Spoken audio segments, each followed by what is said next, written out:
An Irish pilot who served in the Royal Flying Corps' No. 2 Squadron, Lieutenant Desmond Arthur, was a member of the team.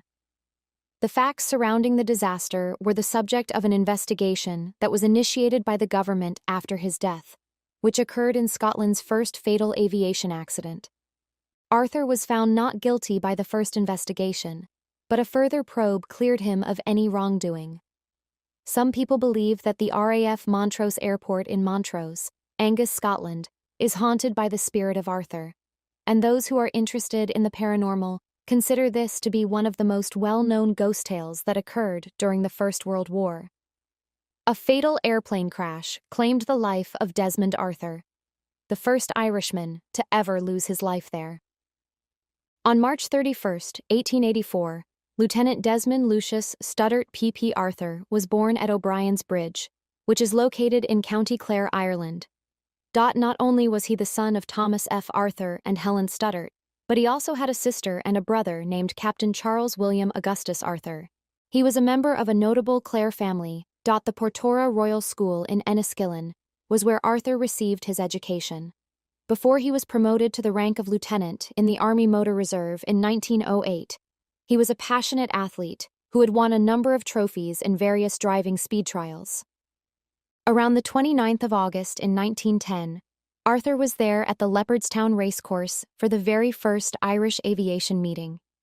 During his time there, he was introduced to Cecil Grace, which served to further solidify his ambition to pursue a career in aviation. On May 27, 1911, Arthur was promoted to the rank of lieutenant after joining the Special Reserve of the 5th Battalion of the Royal Munster Fusiliers Military Unit. The phrase unassuming manner and unfailing good spirit was used to describe him, and he was famous for his daring and adventurous temperament.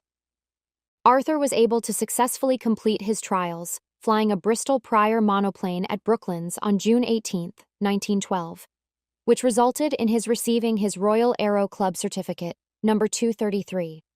On the 17th of April in 1913, he became a member of the Royal Flying Corps' No. 2 Squadron, which was stationed at Montrose. As the first flying training school of its kind in Britain, Montrose Airfield was constructed in 1913 as an operational base for the training of pilots for the Royal Flying Corps. The flying training school, like many others, experienced frequent crashes as it built up a force of skilled pilots throughout the First and Second World Wars. While Arthur's BE-2 biplane No. 205 was flying over Montrose on a regular training flight from Upper Dysart to Lunan Bay on Tuesday, May 27, 1913, the aircraft suddenly collapsed without any prior notice. The incident occurred at around 7:30 in the morning. The right wing of the airplane broke off at a height of 2,500 feet, causing the aircraft to crash to the earth. At that point, Arthur had already began his descent. After being ejected from the airplane, Arthur passed away in an instant. The squadron relocated from Upper Dysart to Broomfield Farm on the first day of the same year, 1914. In the autumn of 1916, shortly after the publication of the government report, it is said that Major Cyril Foggen seen a ghostly apparition enter the officers' mess, but chose not to report it. There were more sightings of the ghost by other officers and flying instructors, all of which took place in what was the former mess of the No. 2 Flying Squadron. The ghost became known as the Irish Apparition, or the Montrose Ghost, according to those who are interested in the paranormal. There are many who believe that the dread of the ghost was the reason why guards abandoned their stations and pilots asked to be transferred from Montrose. The story goes that in 1940, a Hurricane pilot was looking for a Heinkel bomber when he became sidetracked by a mysterious biplane. Mysterious biplane. Another urban legend asserts that in 1942, a flight lieutenant who was stationed at Montrose, and whose identity has not been revealed, crashed into the runway not long after takeoff and ended up being killed instantaneously. A disagreement had arisen between him and the mechanic who was working on his jet 1 week prior to the accident. An investigation was opened into the technician, but the allegations against him were dismissed because there was insufficient proof of any kind of manipulation. Shortly after the incident, There were tales of a ghost coming at the airport while wearing a flying suit and goggles, according to the claims made by those who saw the event. According to those who believed in the existence of the ghost, it was known to be seen emerging from the fog along the flight line. There are additional accusations that fresh cadets were purportedly briefed on the ghost in 1949, when Montrose had become a permanent training station. This is a claim that has been made. It was initially finished in 1897 and erected on the rooftop of the Basilica of Our Lady of Brebires in Albert, France. The Golden Virgin, also known as the Leaning Virgin, is a gilded sculpture that was created by the French artist Albert Rose. Regarded as a representation of the tenacity of the French people during World War I. The monument was knocked down by German bombardment in 1915, and it came dangerously close to falling apart once again as a result of shell fire during the Battle of the Somme in 1916. During the year 1918, the statue was destroyed by British shelling, which led to its subsequent disappearance. There was a widespread superstition that the predicted toppling would have an effect on the result of the war, which led to its demolition taking on a legendary dimension. In 1929, the statue was eventually remade and replaced with a new replacement. During the year 1897, the sculpture was affixed to the top of the basilica. The basilica had become a well-known landmark by the year 1910. A significant landmark on the sixth stage of the Circuit de l'Est was the sculpture that was being referred to. A news report referred to the sculpture as the famous Golden Virgin and said that it was used as a compass by two pilots named Alfred Leblanc and Émile Aubrin. In the month of August 1910, one of the pilots, Aubrin, used his Blériot-Twen aircraft to do a series of circuits around the sculpture in order to gain a better look at it. At the beginning of World War I, in 1914, 80% of the German army had already mobilized and was stationed on the Western Front throughout the conflict. Within France, German forces maintained solid defensive positions by the time the year 1914 came to a close.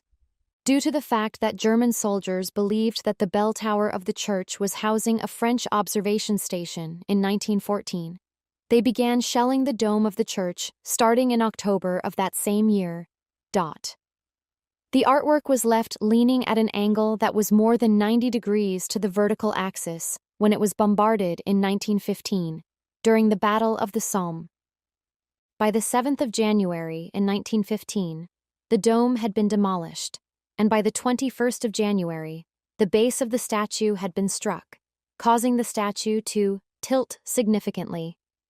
In spite of the fact that artillery rounds were responsible for the destruction of a significant portion of the town of Albert, the statue of Mary remained linked to the basilica, although at an extremely acute angle. A great number of troops were superstitious, and they examined the sculpture on a regular basis. They wrote about it in their journals, and they often said that it had been pushed down and that it was in danger of falling at any moment. Messages were conveyed between soldiers about the statue, and it was often believed to be a portent. People would say things such, "When the Virgin falls, the war will end." Soldiers further said that whomever was responsible for destroying the monument will be out of the battle. As a result of the statue's significance to both British and German soldiers, the soldiers made the observation that the Virgin Mary was preventing the infant Jesus Christ from falling. On March 27, 1918, the Golden Virgin was in the middle of the combat that was taking on. The Germans were able to target British soldiers and the sculpture during the nighttime hours when the battlefield was illuminated by the moonlight's brilliant light. In 1918, German soldiers invaded the city of Albert, and the British bombed the basilique in an effort to deny the Germans of the high position. As a result, the monument was knocked down. This item was never found again. As of the 28th of September in 1918, it was stated that the sculpture had collapsed, and the incomplete walls of the basilica were the only ones that remained standing. In addition to the basement, the structure had been completely demolished by German forces. Furthermore, German forces were responsible for setting off clockwork explosives that were scheduled to detonate 3 weeks after they had gone. Among the many legends surrounding the supposed apparition of various supernatural beings who warded off the German invasion troops during the Battle of Mons in Belgium on August 23, 1914, which marked the start of World War I, is the story of the Angels of Mons. The British Expeditionary Force's first significant battle during the First World War took place at the Battle of Mons on the 23rd of August, 1914. The British, who were grossly outnumbered and took terrible losses, had to retire quickly the next day after being outflanked, and they pushed back the onrushing German forces. In the eyes of the British people, the withdrawal and subsequent combat were pivotal moments in the conflict. He was familiar with the events at Mons and had a thought shortly after the war. Machen, who had previously contributed factual pieces to the publication about the war, placed his narrative during the August 1914 withdrawal from the Battle of Mons.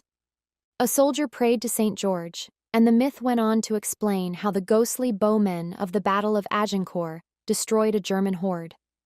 The Evening News published a piece by another writer titled Our Short Story, in the same publication as Machen's piece, which was not marked as fiction. As a form of falsified document, Machen's narrative was written from a first-person viewpoint. He was familiar with this method. The unforeseen consequence was that Machen received many demands for proof of the story's sources shortly after its publication, from readers who believed it to be genuine. In response, he said it was all in his head, as he didn't want to pull off a hoax. The editors of parish publications asked Machen to repeat the article a month or two later, and he was given permission.